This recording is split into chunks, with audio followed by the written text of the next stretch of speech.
Hey guys, so this clip is more like the three things I put on this bike I didn't like. So I thought I'd just tell you about this here now. I haven't got the actual things with me on it because, like I said, I'm here to do this Ride and Cook series, and I just thought I'd get this out of the way while I'm here because it's better than doing it this way than just showing you a shot in the backyard.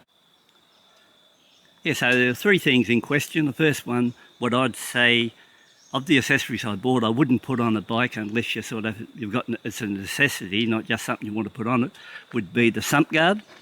When I fitted the sump guard, and it's a factory sump guard for this bike, I found that straight off I got an added vibration to the bike, in the handlebars and in the foot pegs. I mentioned that in the clip, and a couple of guys said, oh well, you could always put rubber washers in between the bash plate and the bike itself.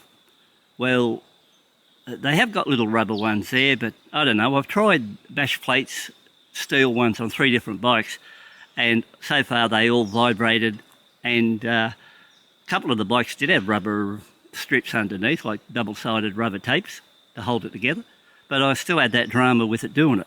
So what I'm saying is, it might be, unless you're going out there and you're going to do a lot of rough road riding or something like that, if you're going to put it on for a cosmetic thing, I wouldn't worry about it, because going back a while ago when I had the 500 trials, it too had a bad extra vibration as soon as I added that bash plate. When the bash plate is attached, it attaches up here, top part of the frame, plus you put in 2 mounts down in this section here, one each side, and that holds it in position. So if we look at the bash plate now, you'll notice this is the one that attaches to the framework at the back. Here's your big one at the front where joins into the front engine bolt, and you'll see it's got rubber grommets that fit into it and give it a little bit of, I suppose, insulation from vibration, but it doesn't do much of a job. You can see I've had this out on, you know, it had a bit of hard treatment out there when I had it on there for a while, so I give it what I think was a pretty good test. But as far as I'm concerned, you know, you won't be going back on the bike because I don't like the added vibration it does to the foot pegs or up in the bars, and considering this is a fairly smooth bike to ride, all I am doing is buggering up a good bike. So number 2 would be the Powertronic FuelX fuel controller, which sort of is supposedly good for the bikes, you know, to add a little bit of extra fuel to them, make them run a little bit better, and go from there. Now, from what I've been told, they run really well on the media, but at this stage I don't think they run too good on the 350 Classic, and I tried all the maps in stock form and I didn't have much luck with it at all. It just didn't go as good, the bike, with the FuelX on as what it did without. Now I thought that may have been a little bit of, you know, like not a fair test just to try it on one bike.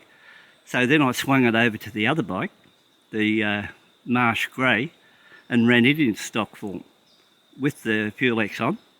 And again, I experienced the same thing. It just was sluggish, the ride, didn't have much go on it, and just my thought were a waste of money. Now when I first inquired about that FuelX, it wasn't available, and they said it'd be out shortly, and then a couple of weeks after that I was advised it's ready on the market. So what my thought is with the FuelX is, it was brought out a little bit too quick and I haven't got the maps right, because you know, like I didn't notice anything different about it, and I actually thought the bike in stock form ran better without it. Now it even gets better. So then I went to the stage and put the sports exhaust on it, where with the sports exhaust on it should have definitely performed better in all areas. Again, not the case. I put the sports exhaust on this blue bike, or slash grey, and once again I got out there using it, and it wasn't really good at all the way it ran. So as far as that goes, it was just a bit disappointment in both areas, and I tried it in all particular conditions. I'd ran up through the maps from 1 right up to 10. Didn't have any luck with any of the way through it. None of them sort of seemed to work. I think the standard setting for a normal bike with the stock system is number 3 map, and I think you start off at number 5 with the sports exhaust. But I ran all through the maps when I was out there riding it around, and it was just a disappointment. Now I'm not going to say don't buy it. I'm going to say the maps aren't good enough yet to warrant buying one, because if I compared the same thing going back, say 3 years ago when I had an EJK on a 500, as soon as I put that EJK, and it was a similar sort of a thing to this, as soon as I put that on the bike, I instantly had enough power on that EJK on the stock 500 with a sports exhaust to move me along the seat. Now, I was expecting something big out of this Fuel-X, but it wasn't the case. My case at this stage, no bite. Here's the controller from Powertronic Fuel-X. You've just got the unit there. So it starts from the main controller, comes up into a Y section. You've got one lead which will go up to your O2 underneath the tank. The other one just goes straight up to your handlebar mount. I figured out how to put it in, whether you don't have to remove the tank or the seat. You can either bring it in just from under the seat and then bring it straight across and do it, and that's a lot quicker than getting tied up with trying to remove the seat and all that other stuff that goes with it. But the fact is, at this stage, it's not a goer, or it's not a goer for me. But overall, the bike just goes that good without all this crap on it. It's just a waste of time putting this shit on, so that's the best way I'd look at it. I put the sports muffler on, that 19-inch shorty. You've probably seen a clip where I put it on. Once again, straight away, vibration, heavy vibration into the foot pegs via the exhaust system. So the best way is, once again, I'll show a clip of these three accessories in separate ones, and you can just have a look at what was put on it. But what I'm saying to you is, on the sports exhaust, it only had a very thin bracket that attached it, where this bike here's got a really thick one. And I found this, and I found it with 500s too. If you haven't got good brackets, or double bracket them, or go to that effect, or a nice big thick one, they add more problems than what they're worth. So I got added vibration with it, and this bike's pretty good on vibration. Like, I can ride it and have no trouble riding it at all. In fact, where I'm out here now, rode out here, I'm 30 k's out, 35 k's out, and no problems whatsoever. But I took it for a short run with the sports exhaust on it, and sure, it sounded all right and it was pretty loud, but the overall pleasure of the ride was marred by vibration in the foot pegs, which virtually aren't there much when you're actually riding the bike normally.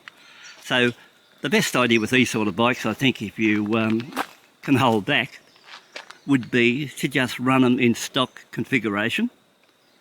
And if you say, oh, well, I haven't got enough power for you, well, best idea, pull your money out and buy a better bike. That's what I'd do. And, you know, because you can only get a certain bit out of the 350. So, for example, riding out here today, this bike, back to stock form, riding it out here today, was that good to ride. I was riding it along at 100 kilometres an hour, and I tell you what, no crap. If somebody said to me, I'll swap your two 500s for your 350, I would say, no thanks. Here's a quick look at the sports exhaust I put on the bike, and you'll see it's got a very thin bracket. So when I pick the sports exhaust up, like so, that would be the cause mainly of the added vibration to the foot pegs. If you had a couple of good brackets, I'll run two of them off that support there and then join them up. That may help, but doesn't worry me a great deal, because I don't know if I really want to run any more sports exhaust on bikes anyway. Where this one that gets on there, it's got a little bit of flex to it, so that'd be another reason, you know, why it's there too. But as far as the exhaust goes, it sounds really good, but so that's the exhaust out of the way. This is a very good bike. I'm 100% satisfied with it. I've been riding this one more than I ride the green one, because this is the one I do the rides on, and I don't want to get out there, and I mean, this has been the dirt bike ride and all other sort of stuff. I don't want to get out and punish the other one for no reason at all. But take into account, these are very good bikes, and if you're on the fence and you can put up with travelling along at 100 kilometres an hour and know that, you know, you can go along. I only ride this one 80, 90, 100 because, you know, what's the hurry? I might take it up to 100 and run it for a while, drop back, cruise on 80. But apart from that, they're the three things I can tell you at this stage what I don't sort of go much on the bike. The sump guard, because it adds vibration to the bars and the foot pegs immediately. The Fuel-X fuel unit, disappointment. Didn't work to me in stock form, didn't work with the sports exhaust on it.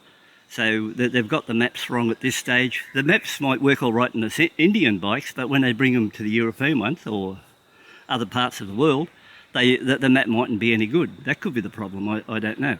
Sports exhaust on the back, once again, the bike's better on standard, and it runs along so good on standard anyway.